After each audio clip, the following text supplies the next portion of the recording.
Assalamualaikum warahmatullahi wabarakatuh. Pada kesempatan ini, saya akan sedikit menjelaskan tentang apa itu perspektif struktural fungsional.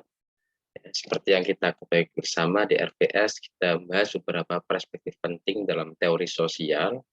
Yang pertama ada perspektif struktural fungsional, yang kedua ada perspektif konflik, dan yang ketiga ada interaksionisme simbolik.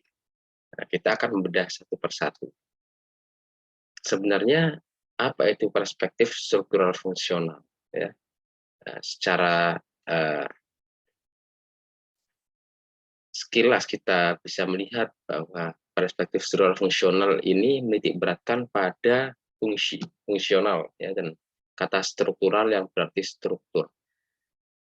Secara sederhana kita bisa mengenai struktur yang berfungsi atau struktur yang memiliki fungsi, ya. Jelas-jelas pada perspektif ini lebih menekankan pada keberfungsian suatu struktur, ya. Itu secara sederhananya. Kita akan bahas lebih lanjut, ya.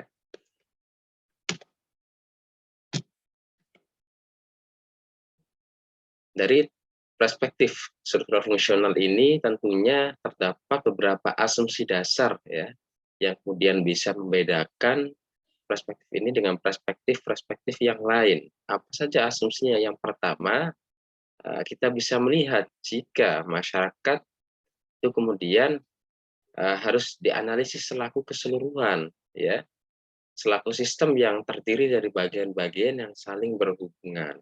Ya, ini salah satu menjadi karakteristik struktural fungsional adalah universalism atau holistik, ya. Ketika menganalisis satu masyarakat tertentu, maka analisisnya harus menyeluruh, ya. Dan bagian-bagian yang ada di dalam satu struktur masyarakat itu saling berhubungan satu sama yang lain. Yang kedua, hubungan sebab akibat bersifat timbal balik. Tidak hanya saling berhubungan, tapi juga hubungannya bersifat timbal balik. Jika ada satu fungsi yang terganggu, maka fungsi lain juga terganggu. Ya. Jika terdapat satu fungsi yang kemudian bekerja dengan baik, maka itu juga bisa mempengaruhi fungsi lainnya untuk bisa bekerja lebih optimal lagi. Ya, yang menciptakan apa yang disebut sebagai ketergantungan, ya, antara elemen-elemen dalam satu struktur sosial. Yang ketiga, sistem sosial senantiasa berada dalam keseimbangan yang dinamis, ya. Penyesuaian terhadap kekuatan yang menimpa sistem menimbulkan perubahan minimal dalam sistem itu sendiri. Artinya sistem sosial, ya, sistem sosial itu selalu dilihat dalam satu yang selaras, ya, satu yang seimbang, tetapi dinamis meskipun penuh dengan gejolak, tetapi bagaimana gejolak itu akan dinetralisir, akan diseimbangkan oleh elemen-elemen lainnya yang tergabung dalam sistem tersebut. Yang keempat, integrasi sempurna tidak mungkin akan terwujud menurut struktural fungsional. Setiap sistem mengalami ketegangan dan penyimpangan.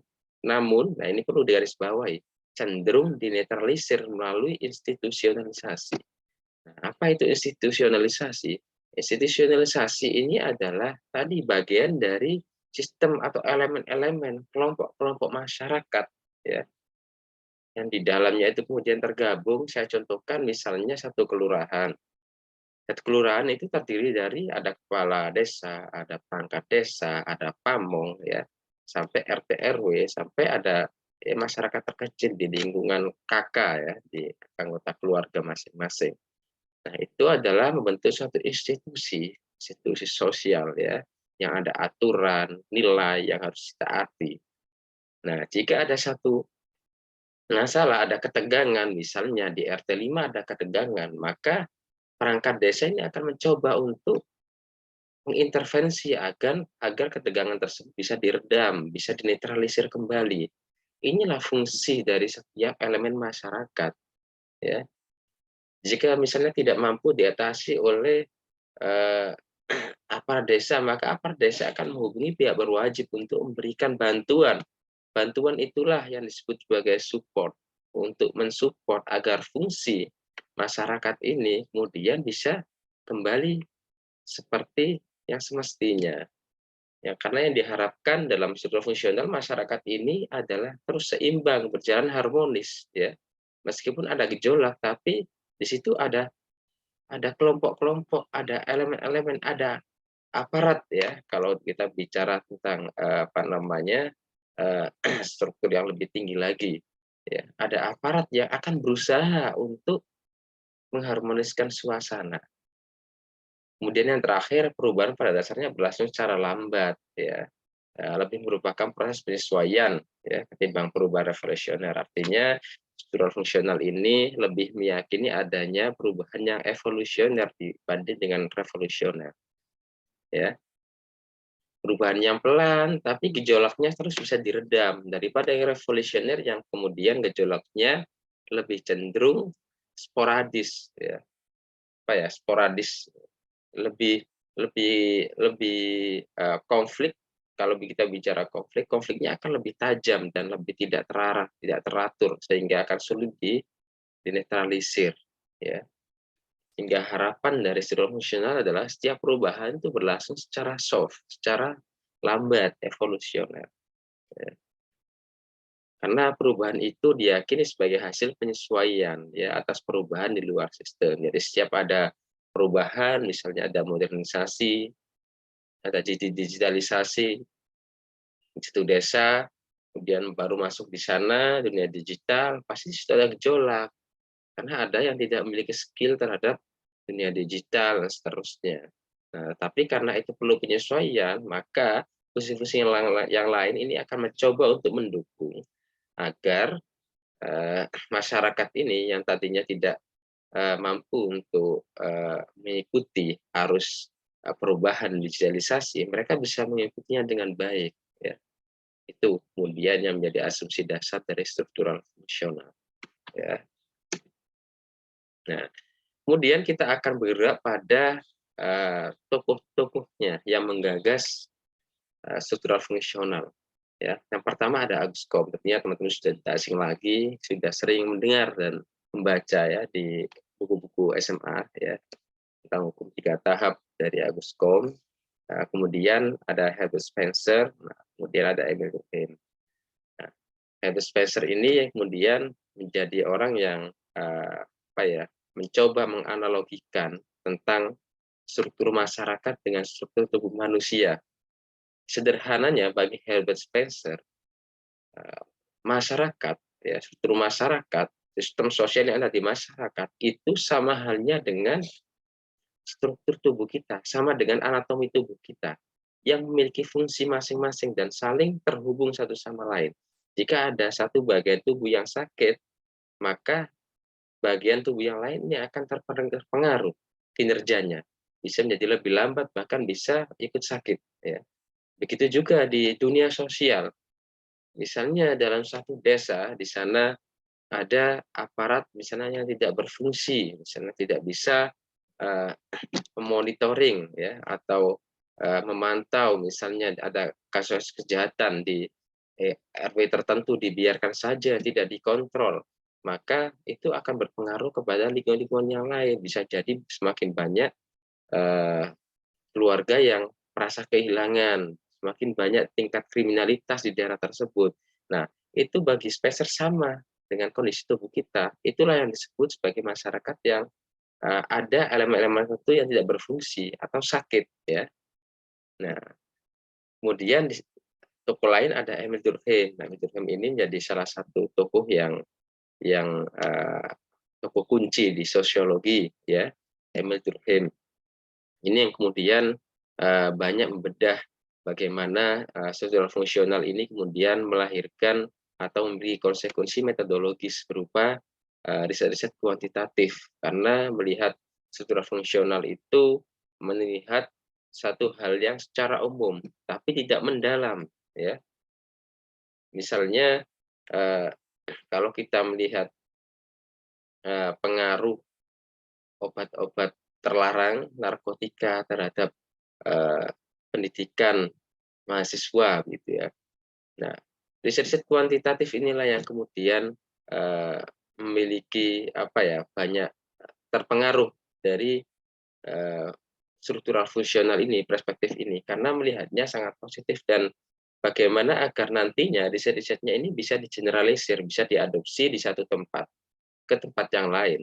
Tapi kalau riset kualitatif cenderung memiliki kekhasan dan tidak bisa satu riset di satu tempat kemudian diadopsi di tempat lain karena kasusnya mungkin akan berbeda. Nah, tetapi kalau struktural fungsional ini cenderung melihat satu kesamaan karena setiap elemen masyarakat diibaratkan seperti tubuh manusia. Meskipun wajahnya berbeda-beda, tapi fungsinya memiliki kesamaan satu sama lain. Ini sekilas terkait tokoh-tokohnya.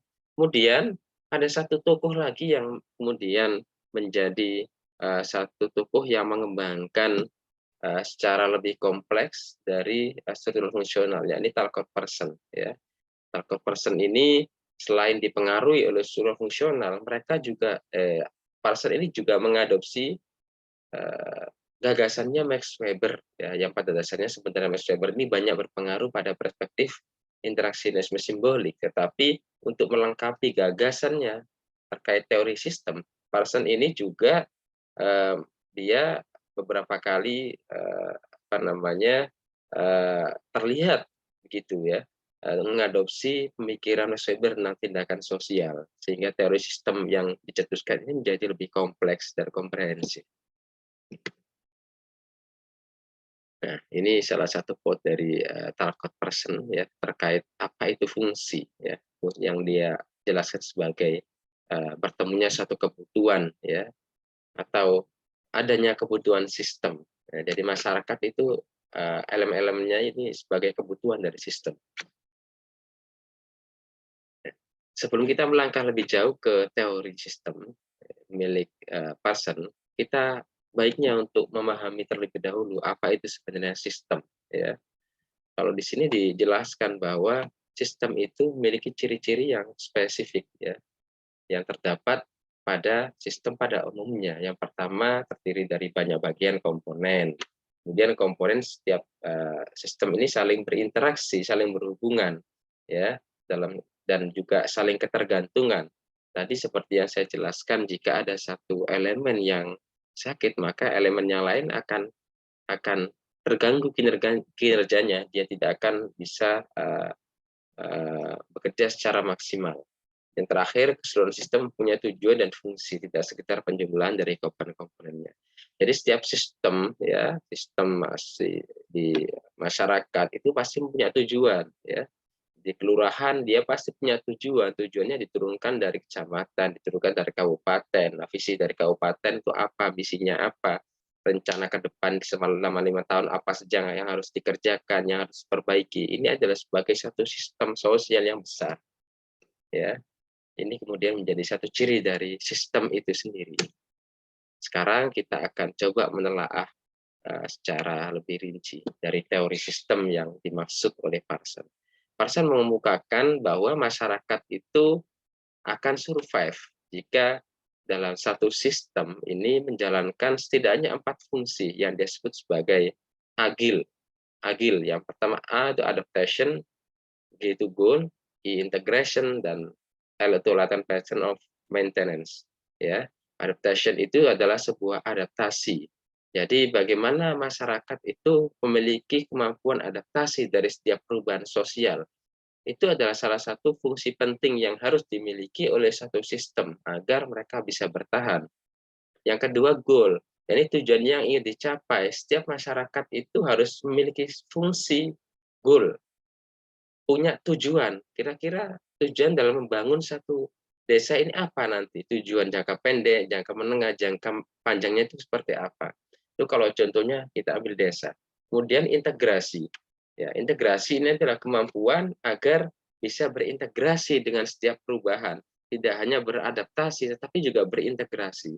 Berintegrasi berarti saling bertukar atau saling menyatu satu sama lain. Misalnya, nah sebelumnya di desa tidak mengerti tentang digitalisasi, maka harus ada kemauan untuk belajar agar pengetahuan lama yang dimiliki masyarakat atau tradisional kehidupan tradisional itu kemudian mampu menyesuaikan dengan kehidupan modern saat ini dengan dunia digital. Mereka harus belajar tentang digitalisasi agar mereka terintegrasi dengan sistem sosial. Kalau tidak belajar tentang digitalisasi, maka mereka kemudian terpisah dari satu sistem, ketinggalan sebagai satu sistem sosial. Dan yang terakhir ada latensi, ya. Ini pola-pola yang harus dijaga, keteraturan sosial yang terbentuk, ya.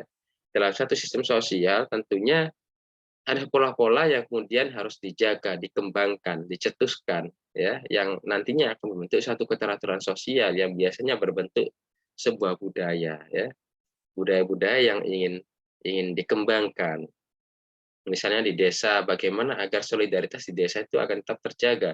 Maka di sana, misalnya agar goal itu bisa tercapai, pembangunan bisa tercapai, mereka selenggarakan misalnya setiap bulan ada rapat RW, setiap tahun ada misalnya sedekah bumi. Itu adalah satu pola-pola yang dimiliki secara khas oleh subsistem, ya. Uh, Kalau misalnya kita bicara sistem sosial yang sangat besar, negara gitu, kemudian kita bicara tentang desa, maka kita bicara tentang subsistem. Subsistem ini yang akan bekerja di grassroots, yang paling bawah untuk mendukung cita-cita nasional. Nah, jadi tradisi-tradisi atau budaya-budaya yang dikembangkan untuk menjaga keteraturan sosial ini adalah satu fungsi tersendiri yang menurut Parson harus ada dalam satu sistem sosial. Itu. Agar lebih jelas lagi, kita akan berlanjut pada studi kasus. Kita akan coba menilai satu masalah dari kacamata teori sistem. Kita mengangkat satu masalah, misalnya tentang pernikahan dini. Ya. Kalau kita melihat bagaimana Indonesia itu menjadi peringkat kedua di ASEAN untuk kasus pernikahan dini. Ya. Kemudian di data BKKBN juga menjelaskan lebih dari 64.000 ada pengajuan dispensasi pernikahan anak di bawah umur. Artinya Indonesia masih menghadapi kendala, menghadapi satu kasus, ya, tentang tentang pernikahan dini, ya. Ini dilihat sebagai satu masalah. Nah, apa aja yang kemudian maksudnya kenapa kasus ini bisa terjadi? Ya, bagaimana coba kita menelisik dengan teori dari teori sistem dari si Parson ini, ya. Yang pertama kita akan melihat dari aspek adaptasinya. Adaptasinya seperti apa? Kok terjadi satu kasus pernikahan dini? Masyarakat Indonesia ini masih belum mampu untuk beradaptasi dengan berbagai kemajuan regulasi, ya, dan juga kebaruan sistem, sehingga pernikahan di bawah umur merupakan budaya lama, ya, sebelum adanya kebijakan tentang usia pernikahan yang terbaru, ya, belum berpikir secara logis tentang konsekuensi pernikahan dan dampaknya terhadap masa depan anak. Ya, jadi di situ ada suatu kegagalan beradaptasi oleh cara pandang tradisional ke dalam cara-cara baru yang tentunya sudah dilandasi dengan berbagai riset, ya. Riset tentang potensi dan resikonya terhadap keberlangsungan masa depan anak nantinya. Kemudian cara pandang banyak anak, banyak rezeki, ternyata setelah dikaji itu bukan satu yang sepenuhnya benar, ya, harus ada yang dikoreksi. Seperti itu. Kemudian goalnya seperti apa? Tentunya di situ ada aturan tentang kenaikan batas usia, ya, di pernikahan. Kalau teman-teman cari tahu tentang undang-undang terkait pernikahan yang merupakan tujuan bersama. Siapa yang mencetuskan? Yang negara. Ya, Indonesia punya aturan tentang itu. Ya. Tujuannya untuk apa? Untuk mengembangkan generasi yang lebih baik dan didasarkan atas riset ilmiah, ya, yang terus berkelanjutan, dikembangkan risetnya tentang berbagai resiko dari pernikahan dini, ya. Nah, ini tujuan bersamanya. Ini adalah satu fungsi dari sebuah negara, ya. Tapi kemudian elemen-elemen negara di situ pelaksananya banyak sekali, ada kabupaten, kota, sampai ke tingkat desa. Apakah semuanya mendukung tentang goal ini? Ya. Kalau misalnya ada yang tidak berfungsi di satu kabupaten, tingkat pernikahan dininya tinggi, maka yang lain juga akan terpengaruh, ya. Maka Indonesia dilihat sebagai satu, jika dilihat dari satu data besar, Indonesia akan akan menjadi negara dengan tingkat pernikahan dini yang tinggi, ya. Sedangkan di sisi lain tren pernikahan di luar negeri itu kemudian sudah bergerak sebaliknya, ya. Bukan semakin banyak anak semakin banyak rezeki, bahkan di beberapa negara juga mengalami apa ya, tren yang berbeda. Saya ambil contoh itu misalnya di Amerika. Di Amerika itu tren untuk menikah itu di usia 30 tahun, ya, 30 tahun bagi laki-laki. Nah, kalau misalnya kita melihat bapak ibu kita dulu, ya, atau nenek kita itu mereka di usia-usia 15 tahun sudah pada menikah. Nah, ini kemudian yang kemudian perlu namanya penyesuaian adaptasi lagi terhadap berbagai kajian terkait dampak dan resiko dari pernikahan dini. Kemudian yang ketiga integrasi. Ya, kasus pernikahan dini ini menunjukkan adanya sebagian masyarakat yang belum mampu mengintegrasikan budaya agama, ya, terkait banyak anak banyak rezeki itu kan banyak disangkut-pautkan dengan nilai-nilai agama, ya, bahwa anak adalah rezeki dan sebagainya.